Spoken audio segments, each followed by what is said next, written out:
Amen. Iqiniso lithi ngenthenzo lalela namhlanje.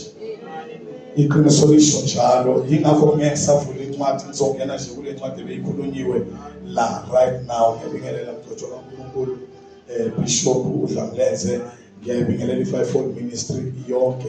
Ngiyabingelela bomama, ngiyabingelela bafowethu nabo baba, ngiyabingelela kwelesigama kaJesu Kristu ophilayo. Indaba ithi ke bazalwane, isitha kanye noNkulunkulu ongumlamleli wakho bonke babanga okungaphakathi kuwe. Okay.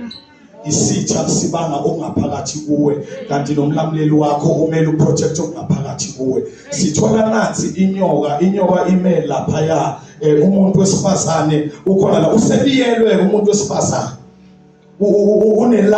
Unelangabi ngaphezu kwakho, ikhazile kakhulu khumalo lento naseyinyaweni zakhe. Lo muntu is well protected, lo muntu lo is well protected. And then kodwa inyoka yona isasekhona, inyoka isalindile. Lithi iBhayibheli wayekhulelwe ke lo muntu, ekhulelwe nje kanje lo muntu, inyoka yayingasabhekanga lo muntu okhulelwe, because lo muntu okhulelwe was well protected.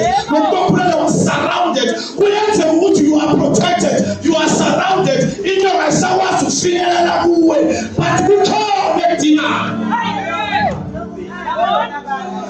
Kuyenze ukuthi you are well protected.